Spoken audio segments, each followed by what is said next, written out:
Je m'appelle Monique d'ailleurs et j'ai 31 ans. Les gens me disent discipliné.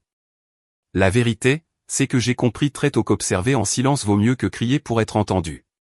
Quand on grandit avec une sœur comme Riley, née avec un projecteur braqué sur elle, on choisit soit de rivaliser, soit d'apprendre à construire dans l'ombre.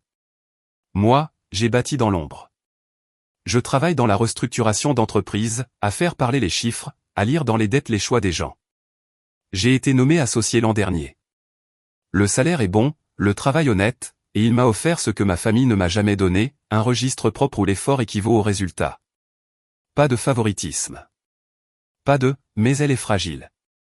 Pas de « aide-la juste cette fois ». Riley a 28 ans, 3 de moins que moi. Elle a toujours eu ce charme naturel qui ouvre les portes, les devoirs rendus en retard pardonnés d'un sourire. Moi, je déjeunais seul à la bibliothèque en remportant un concours d'économie que personne ne prenait la peine de suivre.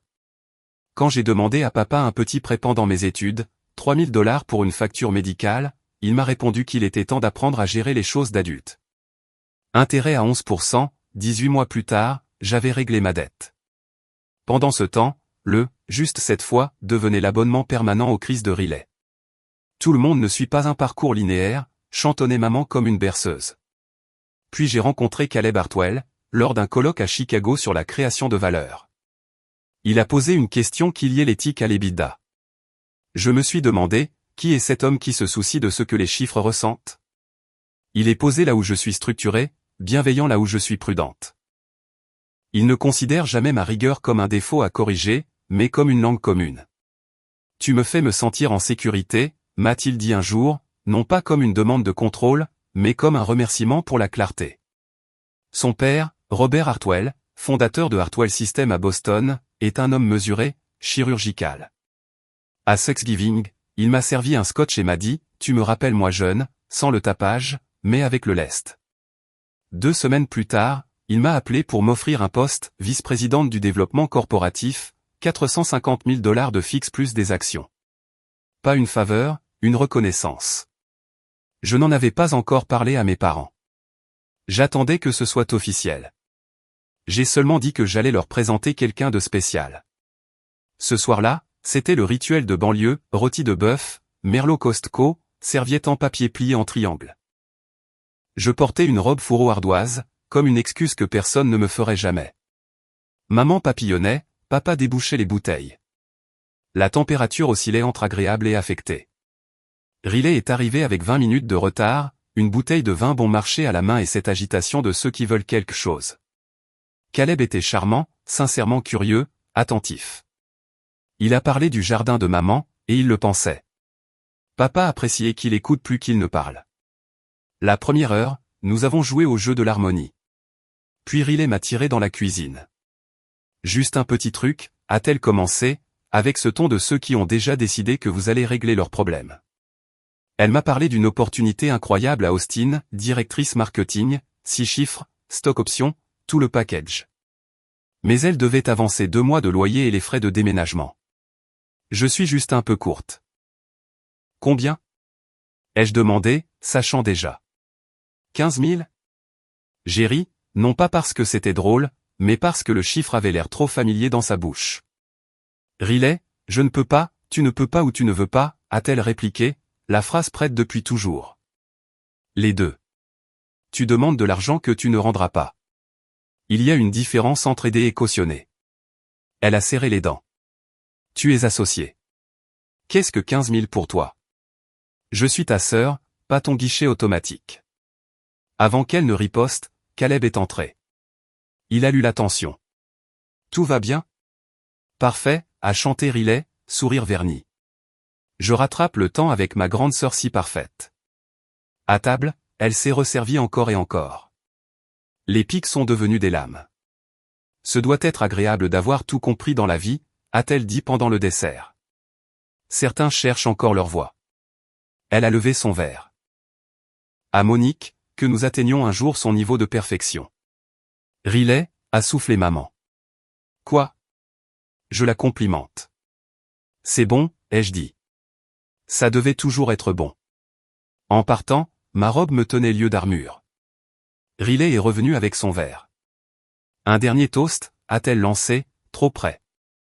À ma sœur, qui se souvient d'où elle vient, même quand elle est trop bien pour aider la famille. Sa main a tremblé. Le merlot a jailli, traçant une bande rouge sur ma poitrine avant de s'étendre comme une blessure lente. Le silence a rempli la pièce. Caleb a serré la mâchoire. Papa a détourné le regard. Maman a porté ses doigts à sa bouche. Oh mon Dieu, a dit Riley, riant presque. Je suis si maladroite. Monique, a soufflé maman, sur le ton du scénario répété depuis l'enfance. Oublie, chérie, ces choses arrivent. Riley ne l'a pas fait exprès. J'ai regardé ma mère, puis mon père, penché sur le plancher. Riley étouffait un sourire. Ne fais pas de scène, a ajouté maman doucement. Je n'en ai jamais fait. J'ai pris Caleb par la main, remercié mes parents, et nous sommes sortis dans la nuit fraîche, ma robe exhalant les cerises et les vieilles habitudes. Dans la voiture, Caleb a dit, ce n'était pas un accident. Je sais. Tes parents. Je sais. Les lampadaires défilaient sur le pare-brise, en barre de lumière et d'ombre. Tu te souviens de ce que tu m'as dit sur Robert? Qu'il ne s'emporte jamais face à la trahison. Il se souvient, simplement. Caleb m'a observé. À quoi tu penses?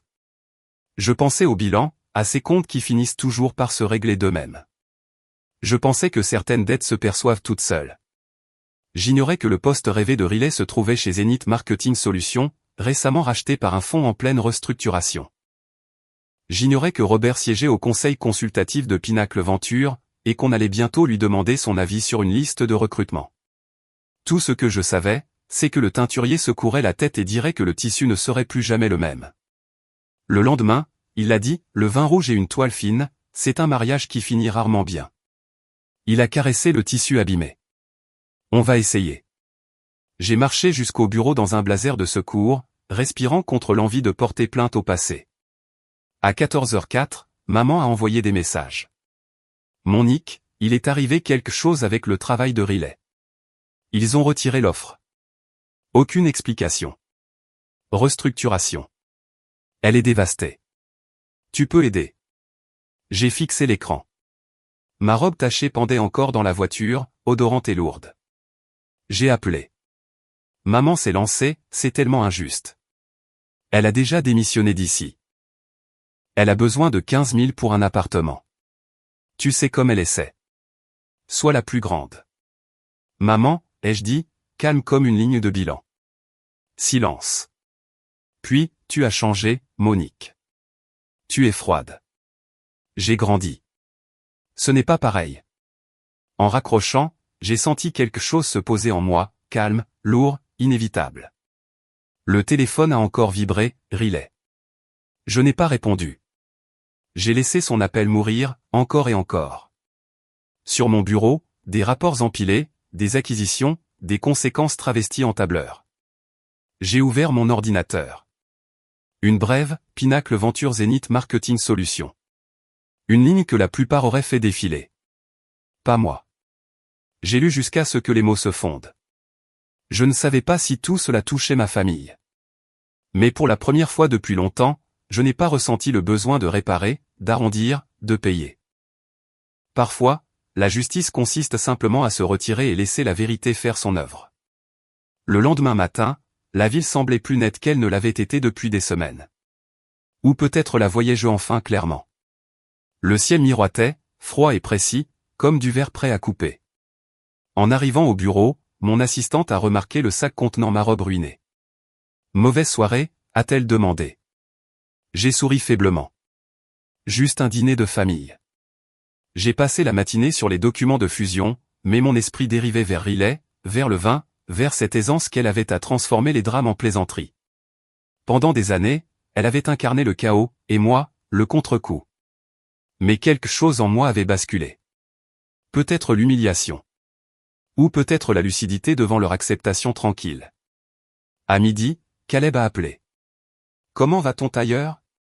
Perdu. Le teinturier a dit que le tissu était mort. 5 000 $ de fichu. Tu as l'air calme. Je suis juste fatigué d'être en colère. Il a hésité. Je peux te dire un truc étrange? Toujours. Mon père a parlé hier d'une boîte de marketing à Austin. Zenith Marketing Solutions. Apparemment, l'acquisition est chaotique. Il remplace la direction. C'est sur son bureau depuis des semaines. Je me suis figé. C'est l'entreprise de Riley. Celle de l'offre annulée. Sérieusement? Sérieusement. Silence. À 14 heures, mon téléphone a recommencé à vibrer. Maman, encore et encore, Monique, rappelle-moi. Quelque chose ne va pas avec le travail de Riley. Ils ont retiré l'offre sans raison. Elle est bouleversée. S'il te plaît, parle-lui. Peut-être que tu pourrais aider un peu. Je fixais mon téléphone comme s'il parlait une autre langue. Quand j'ai enfin appelé, maman a répondu à la première sonnerie. Oh, Dieu merci, Monique, c'est une catastrophe. Riley était tellement excitée. Elle avait déjà tout raconté à tout le monde. Et ce matin, elle reçoit un email. Offre retirée. Juste une restructuration interne. Elle pleure à chaudes larmes. Il faut que tu parles à son patron ou à quelqu'un. Je ne connais personne là-bas, ai-je répondu calmement. Ta belle famille doit connaître quelqu'un, insista maman. Ce sont des gens d'affaires. Peut-être qu'ils peuvent. Maman, ai-je coupé. Non. Silence. Puis ce ton blessé que je connaissais depuis toujours. Tu as changé. Tu sembles si froide, ces temps-ci. J'ai dégluti. Non. Je parle comme quelqu'un qui a enfin cessé de payer pour les conséquences des autres. Elle a raccroché. Ce soir-là, je me suis assise près de ma fenêtre donnant sur la ville, le ciel teinté de violet sombre, en repensant à ce que Caleb avait dit. Robert, Pinacle Venture, Austin, Zenith Marketing Solutions. J'ai tapé ces noms sur mon ordinateur, et l'article était là, enfoui sous les gros titres économiques, Pinacle Venture finalise l'acquisition de Zenith Marketing Solutions, avec effet immédiat. Nouvelle direction en cours d'évaluation. Je fixais les mots jusqu'à ce qu'ils se brouillent. Tout était lié, et Robert, le père de mon petit ami, l'homme qui m'avait offert un poste de vice-présidente, se trouvait au centre de tout cela. J'ai appelé Caleb. Tu sais si ton père a déjà vérifié l'équipe de direction de Zenith? Probablement, dit-il. Il siège au conseil consultatif de Pinacle Venture. Pourquoi? J'ai hésité. Parce que je crois que ma sœur vient de perdre son poste là-bas, et quelque chose me dit que ce n'était pas un hasard. Attends, dit-il, la voix tendue. Tu crois que mon père? Je ne sais pas, ai-je répondu. Mais je dois le découvrir. Il est resté silencieux. Tu veux que je lui demande? Non, ai-je dit après un instant. Laisse-moi faire. Cette nuit-là, j'ai appelé Robert Hartwell.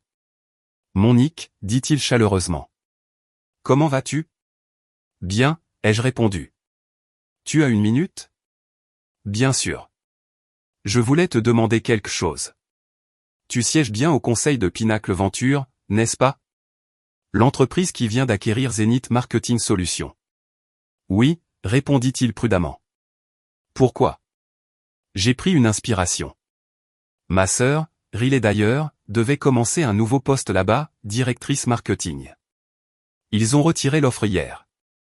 Sans explication. Un long silence. Puis Robert a soupiré, lentement, profondément. Oh, dit-il doucement. Je vois. Qu'est-ce que tu veux dire, tu vois? Pinacle m'a demandé mon avis sur l'acquisition, dit-il enfin. Ils m'ont envoyé une liste d'employés actuels et de recrues à venir pour vérification de leurs antécédents. Un nom a retenu mon attention, Riley d'ailleurs. Je n'ai pas fait le lien tout de suite, mais après Thanksgiving, j'ai compris. Mon estomac s'est noué. Alors, qu'as-tu fait? J'ai examiné son CV, répondit Robert avec précaution. J'ai donné mon avis honnête. Son parcours professionnel était incohérent. Plusieurs postes qu'elle disait avoir occupés pendant des années n'avaient duré que quelques mois. Les références étaient faibles. J'ai dit à Pinacle ce que je dis à toutes les entreprises partenaires, le leadership exige de la fiabilité.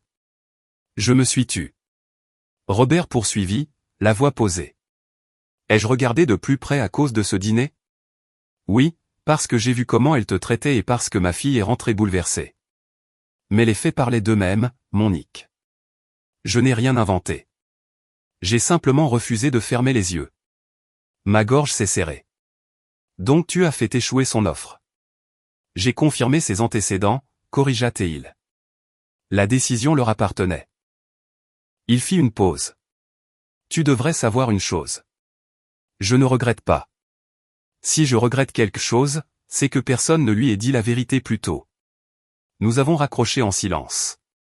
Je suis resté là, dans le noir, écoutant la rumeur de la ville sous ma fenêtre. Je n'avais rien demandé à Robert. Je ne savais même pas que c'était possible. Mais il l'avait fait. Et maintenant, le rêve de Riley s'était envolé. Mon téléphone a vibré à nouveau. Maman, cette fois en majuscule. Riley dit qu'il s'est passé quelque chose d'étrange. Tu n'as rien à voir avec ça, hein? J'ai tapé un seul mot, non. Techniquement vrai. Je n'avais rien fait. Mais pour la première fois de ma vie, je n'allais pas réparer non plus. Les 3 jours suivants, les appels sont arrivés par vagues. Maman, papa, tante Linda. Le refrain était le même, Riley est dévasté. Tu ne peux pas l'aider? C'est ta sœur. Je gardais mes réponses simples, je suis désolé qu'elle traverse ça. Je ne peux pas aider financièrement pour l'instant. Et c'était vrai, parce qu'aider, ce n'est pas toujours aider. C'est parfois une forme lente de destruction. Quand Riley a enfin appelé, sa voix était plus petite que dans mon souvenir. Salut, dit-elle. Maman t'a dit ce qui s'est passé? Oui. Je suis désolé. Tu le hais? Demanda-t-elle doucement. J'ai hésité. Oui. Écoute, je sais que j'ai déconné avec l'histoire du vin, dit-elle vite. J'étais saoul, frustré. Je suis désolé, d'accord? Mais je suis coincé maintenant. J'ai déjà quitté mon ancien job. J'ai besoin de cet argent, mon Nick. S'il te plaît. J'ai fermé les yeux. Qu'est-ce qui s'est passé exactement? Le recruteur a appelé ce matin, dit-elle amèrement. Changement imprévu, nouvelle direction, orientation différente. C'est tout. J'ai signé il y a 2 semaines. Je ne comprends pas. 2 semaines. C'était exactement quand Robert avait parlé de ces réunions du conseil. Comment s'appelait l'entreprise déjà? Demandai-je, même si je le savais déjà. Zenith Marketing Solutions. C'est bien ça? Murmurai-je. Pourquoi? Aucune raison, mentis-je. Parce qu'à ce moment-là, la vérité n'avait pas besoin de mon aide. Elle travaillait déjà. À la fin de la semaine, je pouvais deviner quand le téléphone allait sonner. Pas par intuition, mais par habitude musculaire. Les mêmes noms s'affichaient, les mêmes suppliques déguisées en juste cause. D'abord maman, puis papa, puis tante Linda, qui ne m'avait pas appelé depuis son 2e divorce. Chaque conversation tournait autour du même refrain, c'est ta sœur, elle traverse une période difficile, tu ne peux pas l'aider un peu. Comme s'ils lisaient tous le même script. Et moi, j'en avais fini d'endosser le rôle de sauveuse. Maman, ai-je dit à son 3e appel ce dimanche-là, tu ne peux pas continuer à me demander de réparer ce que Riley a causé. Elle n'a pas causé ça, répliqua maman sèchement. Cette entreprise l'a trahi. Non, dis-je calmement. Ils ont simplement vérifié. Quelle différence? La différence, maman, c'est la responsabilité. Maman se tut. Puis un long soupir théâtral. Tu es devenue si froide, mon Nick. Si. Professionnelle. La famille n'est pas une transaction. Peut-être pas, ai-je dit. Mais les schémas, si. Et Riley répète le même chèque depuis des années. Quelqu'un a enfin refusé de l'encaisser. Maman a raccroché sans un mot. Ce soir-là, Caleb est venu avec des plats chinois, ceux qu'on commandait toujours quand le monde semblait trop lourd. Il a posé le sac et m'a observé à travers la table. Tu n'as pas cessé d'y penser, dit-il. Et toi? Non, mais je crois que je ressentirais le même conflit que toi. Quel conflit? Entre la culpabilité et le soulagement, dit-il doucement. Tu n'as rien provoqué, mon Nick. Mais c'est arrivé parce que, pour une fois, quelqu'un a vu ce que tu vis depuis toujours. J'ai pris mes baguettes, puis les ai reposées. Elle pense que c'est moi. Maman aussi. Tu veux leur dire la vérité? À quoi bon, répondit Caleb après réflexion. Probablement à rien. J'ai ri, fatigué. Exactement. Il a tendu la main, ses doigts frôlant les miens. Tu sais, mon père n'est pas un homme vindicatif. Il est chirurgical. Il élimine les problèmes, calmement. Quand il s'est penché sur Riley, ce n'était pas pour lui faire du mal, mais parce qu'il a vu les mêmes signaux d'alerte qu'il a vus 100 fois, des gens qui vivent de leur charme au lieu de leur crédibilité. J'ai baissé les yeux. Il l'a fait à cause de moi. Peut-être, admit Caleb, mais cela ne le rend pas faux pour autant. Les mots m'ont frappé plus fort que je ne l'aurais cru. 2 jours plus tard, Riley a rappelé. La première fois, elle était désespérée. Cette fois, elle était furieuse. J'y ai réfléchi, commença-t-elle, la voix cassante, au timing. À la façon dont mon offre a disparu juste après notre dîner, le même jour où tu m'as dit que tu ne m'aiderais pas Riley, ne commence pas. Ne me fais pas ça, coupa-t-elle. Tu sors avec un gars d'une famille riche, non? Son père est dans les affaires. Un type influent. Quelles sont les chances que mon offre disparaisse pile après ton départ, toute fière et distante? Tu veux que je croie que c'est une coïncidence? Riley, ai-je dit doucement, je n'ai rien à voir avec la perte de ton emploi. Mais tu aurais pu, répliqua-t-elle. N'est-ce pas? Tu aurais pu passer un coup de fil, dire un mot, tirer une ficelle. Tu as toujours eu ce besoin de contrôle. Peut-être que c'était ta façon de me remettre à ma place. Ces mots fusaient, tranchant, la détresse déguisée en logique. Pourquoi je t'aurais saboté? Ai-je demandé calmement. Qu'est-ce que j'y aurais gagné? La vengeance, dit-elle sèchement. Parce que j'ai ruiné ta robe idiote. Parce que je t'ai humilié devant ton petit ami. Parce qu'au fond, tu m'as toujours détesté d'être la préférée de maman et papa. L'accusation planait entre nous comme de la fumée.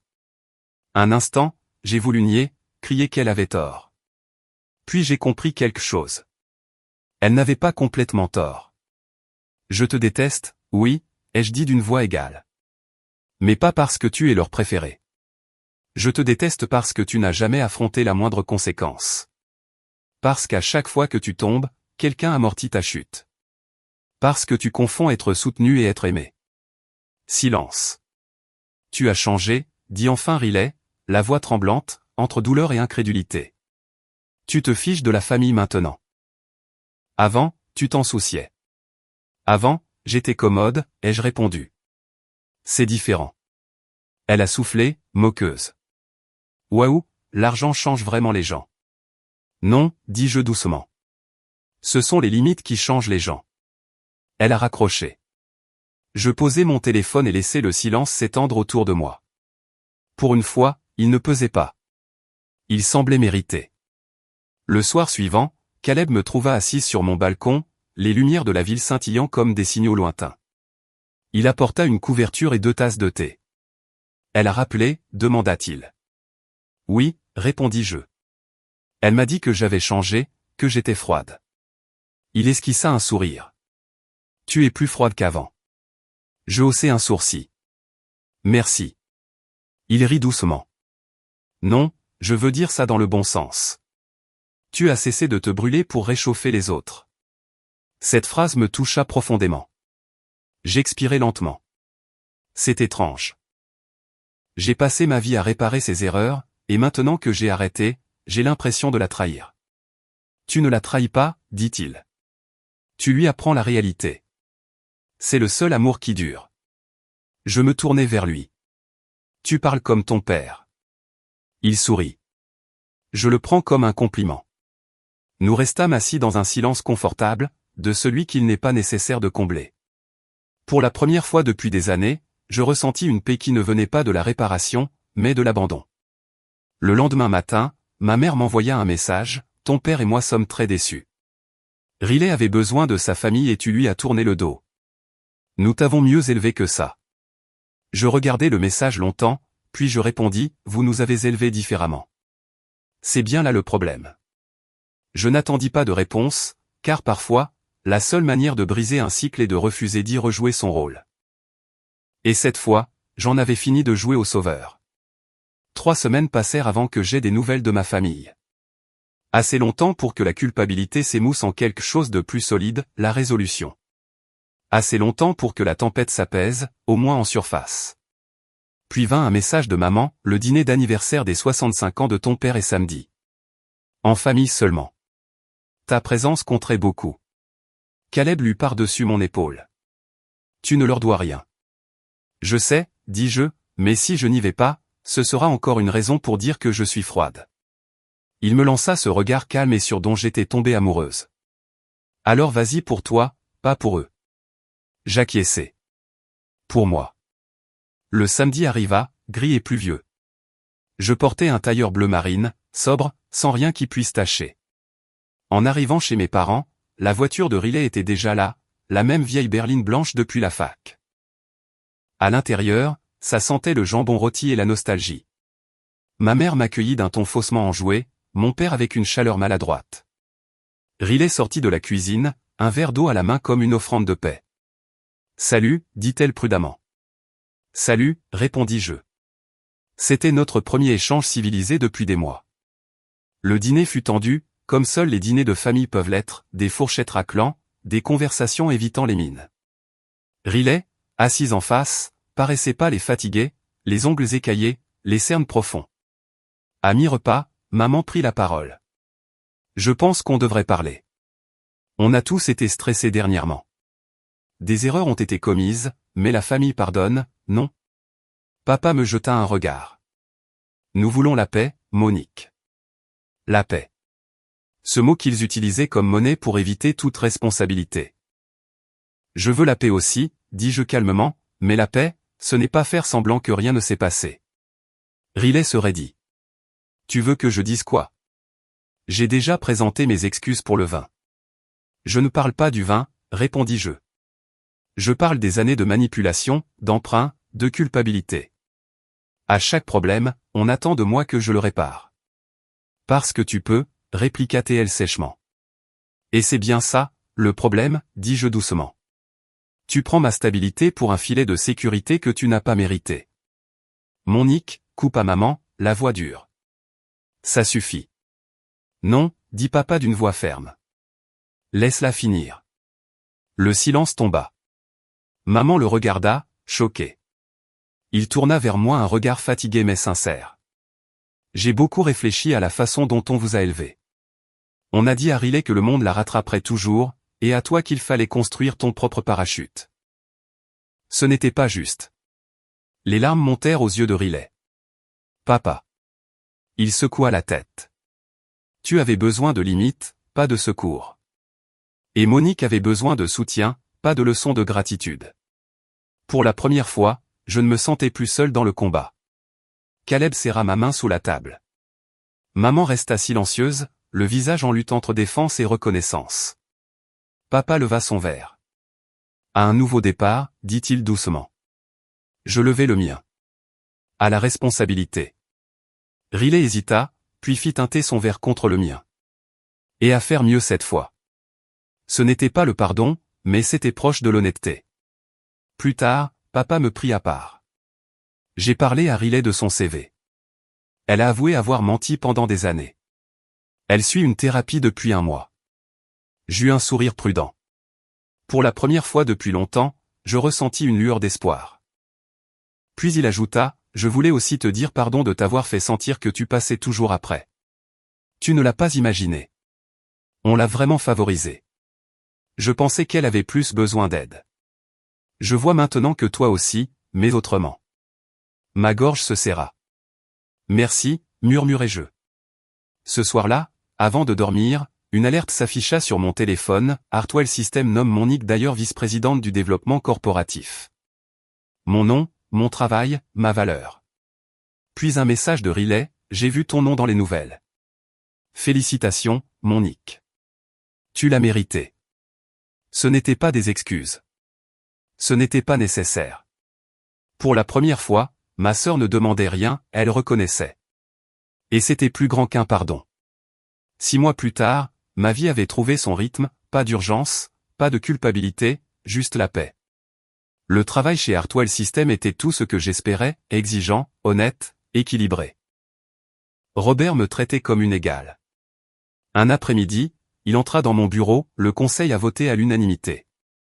Tu auras le bureau d'angle. Je restai bouche bée. Merci. Il sourit. C'est mérité. Et pas à cause de ton nom.